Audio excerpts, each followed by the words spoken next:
Welcome to Your Town and the Arts of the Answer episode. And today our focus is all about music, and especially the Music for All Monterey County campaign. We are hoping that you will visit us at artsformc.org/music to find out how you can connect with local school board members and ask them to have more music education for every student, for every person. And here to help me tell that story about why is Colleen Bailey from the Monterey Jazz Festival. And we're so excited to have her with us. She's part of our Arts for All Monterey County campaign team and also just an incredible leader in our community. Colleen, welcome. Thank you so much for having me, Paulette. I'm so happy to have you part of that team, and I know you know how valuable music is to every student. Can you share a little bit about what the Jazz Festival does in terms of educating younger people and getting them engaged, and then also a little bit about why that matters? Yeah, so the Monterey Jazz Festival has a wide range of education programs, but locally, the program that's been going on the longest is a program where we have traveling clinicians who come every month. These are professional musicians who are from all over the country, and they travel to the schools all throughout Monterey County. So we're in 22 different schools, and we work with middle school and high school students, and really we see ourselves as being sort of an inspiration for the kids, so they can see all the work that they're doing every day can lead to playing like these professional musicians do. So really we're a source of inspiration, and hopefully these musicians are mentors to those young people.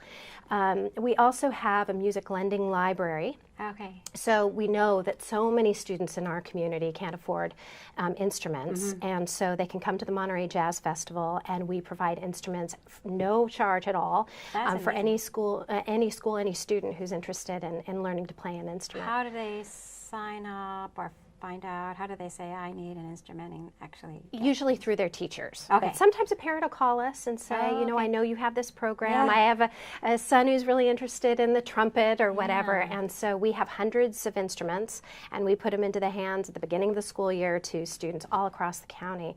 And really that makes a big difference to a lot of schools where they don't have the resources to pay for instruments. So that's an amazing thing. So the Jazz Festival, so many people know, it's been 60-something years now, right? 61 this year. 61. Yeah. And it's world famous. 40,000 people come each year or more, and they come back again and again and again. And you're known all over the world. But what people may not realize as much is all that you're doing in education, and especially locally. Also, the Next Gen Festival is also becoming more and more popular, and people come from all over to be a part of that. But so do you remember what led the Jazz Festival to say, we need to actually be in the schools? Well, actually, 61 years ago, I think the board was really enlightened, and they said, we really want to be on the front end of developing the next generation of musicians, but also music lovers, people who really appreciate this music. So that was why they established this organization as a 501c3, which was unusual in those days. From the start. Yeah, from the very start. They established a relationship at that time with MPC, and so we provided scholarships with some of the net proceeds of the festival. They went to support MPC's music program and other music programs. So at that time we were really writing checks. We were providing resources, and then later it became clear that we had these wonderful musicians coming in to this area, and why not give access to those students across our county to those musicians? So you're bringing people who can be all over the world. They are all over the world throughout the year. Yeah. They're touring, they're doing recording, they're doing all these things. They're just the most amazing musicians ever. What is in it for them? Why do they help you? They're taking their time, their precious time, and coming to a group of 30 or 60 or however many kids throughout that particular day that you have them, or week or something. What do they tell you about what it means to them personally? You know, they don't do it for the money, I will say that. They're really, you know, when you talk to these artists, they have had such incredible life experiences because of the arts, and they want to see other kids have that same experience. They don't want it to be limited to the few who have resources. They want to make the lucky ones, yeah. So they want to see that every kid has that same opportunity that they had. And many of the people that we work with in the jazz world came from underserved communities, came from places where, you know, they didn't have the opportunity to go to the professional theater or professional symphony performances and so on. And it was their neighborhood jazz musician who, you know, had them listening to vinyls and kind of taught them to pick up an instrument or to play the piano. And they started on rickety pianos oftentimes, you know, in a neighborhood community center. So they want to pay it forward and see that, you know, they pass along that gift that was given to them by somebody else, so that the young people have this wonderful experience and experience the joy of playing music and also the camaraderie that comes, I think, with playing with a group. That's a magic that if you haven't had a chance to do it yet, it's really amazing. But a lot of people experience that in church or in some other setting where everybody is playing along and all of a sudden you realize, wow, you're just all connected. And the kids may not yet have language for that, but all our research bears out that they remember that. That's a really big part of what they look back on and with fondness and what keeps them in school.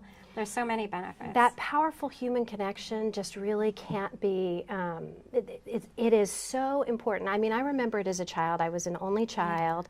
I was really shy. I am intensely shy. And it was really, if I look back at my own experience, it was in the arts where I had that sense of connection, that sense of belonging to a larger group, and it brought me out. And I mean, it's now I can stand in front of a group. I was an actor and a performer, somebody who could sing a solo, and that was not natural to me.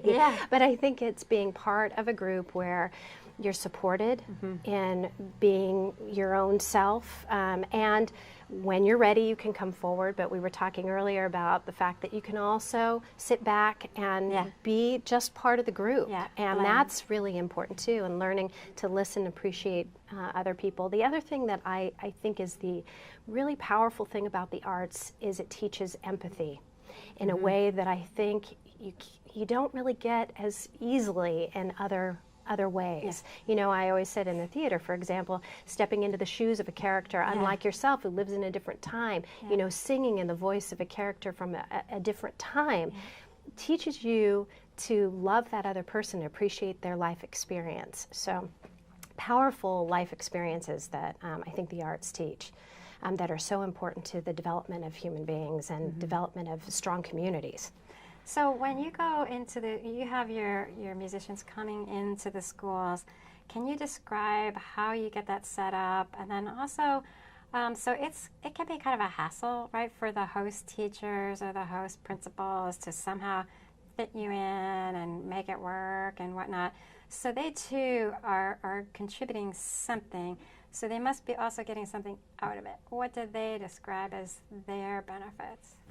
So what we've found that there is so much competition for time. Yes, that's the biggest thing. You think about money, but you don't always think about time. And that's actually for the arts, I think that has been a big challenge. Yes, so you see a lot of the music programs now moving to 0 period. So these kids are getting up and trying to get to school by 6:45 or whatever to play music. My son asked me one day, "Hey, can I go to 0 period?" I was like, "Well, what is that?" But then he would get up every day an hour early in order to take that class. It tells you a lot about how important the music is to the students who are doing it, because they're finding ways to do it and they're showing up. So the teachers are also having to show up. And so you see that challenge of just trying to get, try to teach everything they can within a condensed time frame in these abnormal time periods and all of that, and still they're making it happen. So I do think, we always struggle with, how do we make sure what we're bringing is a valuable resource and not just taking something away in terms of time.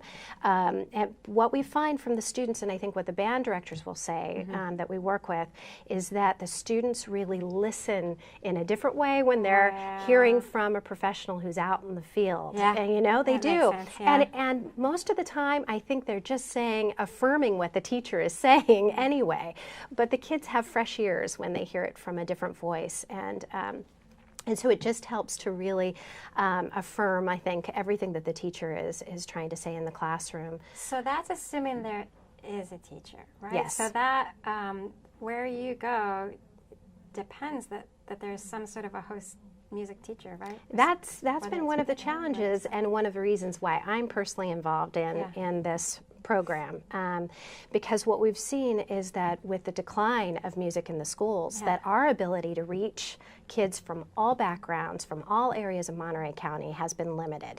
And so we've worked with some of the after-school programs, the LSL Center for the Fine Arts, YourTown programs that are reaching kids who are not in schools where they have music programs, and trying to make sure that those kids get access to the best quality music programs. But it's been a challenge for us, and I think what we've been able to do just in the short time that we've been working together is not only to enhance kind of the communication, the support that the nonprofit sector can offer within the arts, but to advocate for what the schools can do and what parents and the community members can do to be involved in this program to make sure that no kid is left without the opportunity to reach their full potential. And part of that is to have a music background. Well, I think this is what we all have in common, the Arts Council, all the music organizations, donors and visionaries like Lois Mayo. We all have that in common, that we really are looking to make sure that every kid has the access and opportunity. Some will end up like your celebrity musicians, going all over the world, doing all these great things, and hopefully they'll also pay it forward later. And some will have it as an avocation. My son now plays at MPC with people who've been playing for 40 years. They're not touring all over the world, but they're really, really good. And some will just do it for this 1 hour, this 1 year, or this one something. But each of them gets so much out of it that it's really important to all of us, I think, that everybody has access, and not just here and there, lucky or unlucky or whatnot, just absolutely everyone. And I think our schools are benefiting overall. Every school that has all these programs is really so energetic and welcoming, and all good things are happening. Absolutely. I mean, it brings joy to the whole community, not just to the individual student, but the whole community when you have a strong arts program. So there's no question of that. And of course, there are now that we have science and some data to back up what we have known, those of us who have been in the arts, we've been saying this helps kids in every aspect of their lives, not just as musicians. We're not necessarily trying to create professional musicians out of these students. We're trying to give them a rich life, a full life, and we see how music connects them in so many ways to other aspects of their life. So I was part of the founding of YourTown, the Youth Orchestra of Salinas, with Lois Mayall. She was really the beginning stage of that program, and we were very lucky to have a superintendent of schools at the time, Donna Vaughn, the late Donna Vaughn, who's no longer with us. But Donna had access to all of the data. And so she really tracked the students who were in the program versus the students who weren't. And YourTown is a program that reaches students 5 days a week. 3 hours, is it? 3 hours a day, 5 days a week. That's a lot. So not only did we, see that the kids became, quality musicians, really talented musicians, but what we were seeing was how it affected their math scores, how it affected their truancy rates, how it affected their literacy rates. Amazing. And it was unbelievable. I remember the day she got all the data. She pulled over the side of the road. She just started calling all of the board members. She said, I have never, in my entire career in education, I have never seen anything that made a bigger difference to the education of our students than this program. And it was really because kids were making this connection to the joy of music. Yeah. And they had to, in order to be part of the program, they had to show up to school. They had to do their homework. That was part of the deal. Yeah, yeah. But it also, your brain starts to work differently Yeah. when you play music. Right, So we saw that very quickly become apparent in these young kids. You know, they were from the same neighborhood as the other kids in the, you know, that were not in the program, but their rates were much higher. So those are the tangible. We know that there's data, but what I love to see is the confidence of these young people. You know, coming forward. You know, these kids who started out very shy. Yeah. Now playing all over this community and feeling very confident in themselves and able to have conversations with adults who they don't know from other areas of the community and so on. And they've really developed into, I think, strong individuals who feel like they have a voice in this community. And so, you know, there are so many benefits. Yeah. We could talk for hours about the many benefits of these music programs. Well, I think one of the things that's really great that you just outlined is how those benefits accrue. So that is also a really important reason to have music education in the first place, because once the students have access to just the baseline music, then the community can come in and give them extra things. That's how the Arts Council Arts Education Program got started. It's just trying to put professional artists as an extra to something that was already happening. In more recent years, often we're the only thing happening in a particular school or a particular grade level or something. So, so now that's coming back around. So I'm so happy about how things are developing now. But it is, as you know, it's up to all of us now to talk to our school board members, to talk to people and say, we need more for everyone all the time. Arts for Monterey County, arts for all, music for all. This is where we have to go. Thanks, Colleen. Yeah, thank you, Paulette. I'm really pleased and thrilled and honored to be here today to receive this prestigious award, but also to be able to hear, you know, firsthand the output to our young people of what this kind of organization can do. And it's not just for our young people doing it today, but it's what they're going to contribute to the world tomorrow. And I'm standing up here